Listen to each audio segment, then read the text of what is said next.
This is what you get when you play Marquette and you play against Shaka, and just their program. I thought it was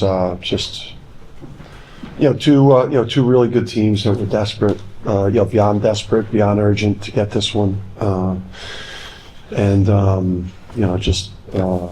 so it's always just an honor to play against Marquette because I got so much respect for their kids and for Shaka and the staff and the way they go about their business and the fan base and what it's like when you go play there, and just their whole organization is just top shelf. So it's always an honor to share the floor with them, and it's going to be a war. And then for me, just Alex. That was awesome. That kid.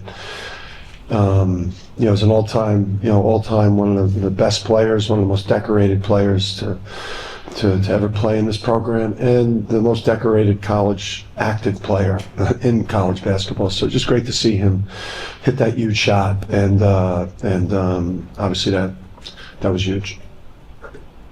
Coach, you rebounded. Mic, please. Coach, you rebounded him tonight. What are your thoughts on the number of rebounds you had tonight? Yeah, we're trending that way. We've been trending that way. That's a positive thing for us. That the defense is obviously not exactly where we want it to be, but the keys to the game, we had to, we had to kick their butt on the glass, and we had to take care of the ball, and we had to take away the 3-point line.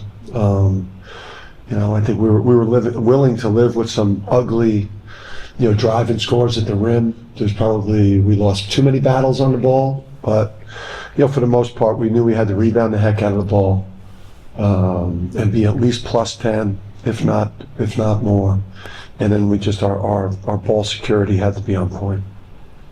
Coach, around halfway through the second half, Jalen Stewart had that massive putback dunk, and it really energized your team. You immediately went in a 10-0 run. What was your immediate reaction to the dunk? And how do you think it energized the team and really got them going? Yeah, it's like we're not seeing as many of those types of highlight. Those are probably pretty common, or not pretty common, because that was exceptional. That was explosive. That's that kid. That's the type of talent and instincts that kid's got. And he's got an awesome future. But that was a big momentum play. Just a big momentum play. And I just took a sip of my orange piss. Whatever the fans of the other programs say I drink. Can you take us through that three from Alex, sort of what you were thinking there and maybe what you said to him afterward? Well, they did, we got him a little, we ran like Alex off a Horns roll to a flex to a wide pin, and Mitchell kind of, got caught up in the flex, but then Gold made a great defensive play and kind of veer switched it. And Alex could have taken a more contest three than he ended up getting, but he was able, like you want to punish the veer switch by throwing it to the big, which he did, and then just an awesome play by Taras with the guard got back in front of him, Stevie Mitchell, and just to have the sense to throw it back to Alex. And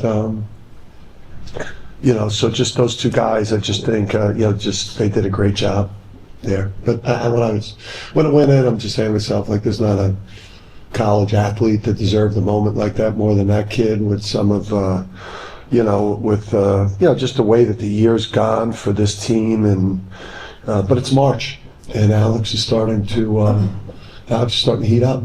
It's March. And Sampson with a double career high 11 rebounds. Do you think what Taras has done lately has kind of pushed him a little bit? I just think some of it's been opponents, because of they didn't have a big bruising center, so today the matchup was probably more favorable for Sampson because of his athleticism and all the switching we had to do, even though I thought Taras did a pretty good job of guarding in the switches that Marquette forces you to do, because you can't play traditional ball screen defense versus, they're 5 out, and it's just, it's challenging. But, Sampson's been in a funk. Sampson is, he's a UConn guy, loves UConn so much. I think he knows his career's winding down. I think like a lot of older players, he's going to miss this place. Like his heart is in stores, and just the ultimate UConn warrior. And, so I just think he had a better spirit about him today, and maybe a matchup that suited him better than it suited Taras in this one, although I thought Taras had an impact too. Coach, during that 10-0 run, the game kind of resembled almost a football or a rugby scrum. Yeah, there were a lot of bodies on the floor. It felt like Jalen's score in that moment kind of utilized what the referees were allowing, essentially, right? The physicality, and that seemed to spark it even more so to the dunk. Can you talk about his impact on the defensive side of the ball? Yeah, I mean, Jalen, really, really guarded well. While he was in there, I thought, we struggled in some other spots defensively out there.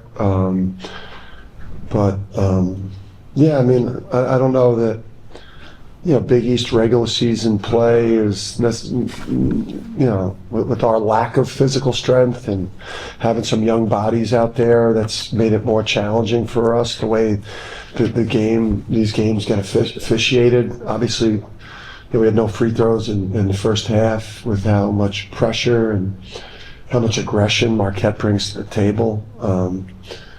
Obviously that was something I mentioned to Roger and the boys. But those guys are great. I mean, Roger's one of the best to ever wear the whistle, and Greg's one of the best young refs in the country, and Tony's obviously real good too. So but we that was a physical battle, and that's not necessarily our game. That's why I think NCAA tournament play suits us really well, because we get a little more freedom of movement, because they just don't let people grab you in that tournament. Coach, not to make it too much about Jalen, but he was a plus 14 team best today in only 7.5 minutes or so. Do you need him to stay in that right mindset? Even if you're only going to play 8 minutes, you got to give us something that could be important going forward. Yeah, I mean, it's Alex was having a real good game. That stretch where Liam was struggling, obviously struggling offensively, was struggling a little bit defensively. I'd like to see, he should be at 12 to 15 there. Part of it was him in the first half. He wasn't as ready to go in the first half. And, when you're a bench guy and you come in the game and, you're not ready to go, you're going to get a quick hook. I mean, it's just the way it is. So, but then, the second half, I really didn't want to take him off the court, but he was cramping actually in the timeout when we did get him out of there. And then, so that's the reason why he came out. I was ready to ride with him because he was making a big impact. Dan, in the bigger picture, this win puts you to 21 at stacked three in a row now, and it improves your seeding. Is this kind of a season maker for you? Does this kind of change the complexion of maybe the way you look at the season from coming away with this one? Yeah, I mean, we've been optimistic. Things we're optimistic about, or we've got, we were able to win this game with Solo and Liam going 7 for 28. We're able to win the game versus a quality team. I'm optimistic though. The way we're rebounding the ball right now, having 3 guys that average 14 a game, that on any given night can get 20 plus. Obviously Alex heating up in March. Haas looks healthier. Obviously we're just dying for some good backup point guard play behind Haas so that we could keep his minutes manageable. I think just, Sampson, what he did tonight with what Taras has been doing, and, if we could get that quality play from center, I mean, we're optimistic. There's a lot of teams in the country that have 8, 9, 10 losses that are going to be threats to do some good things in March. And then we have this belief too, if we can take care of business on Saturday and go into New York on a roll, and when you play or coach at UConn in the month of March, if you get it rolling, you think there's you're convinced you're supposed to win, and that we have a mental edge, I think, on a lot of people in the month of March. Last one back here. Dan, you've had games where there's 30 minutes of Sampson and then others where there's 30 minutes of Terrace, sometimes matchup based, like you said, sometimes foul trouble influence.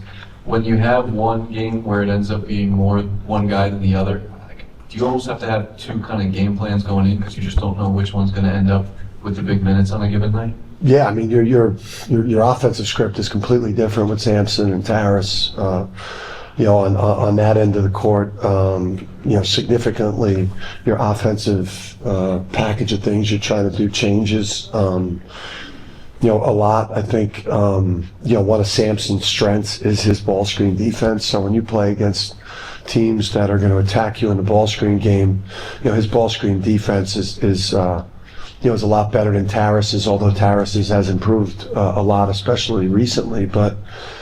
That's why I just, it's not hard to manage minutes. When a guy, Sampson was better than Terrace tonight.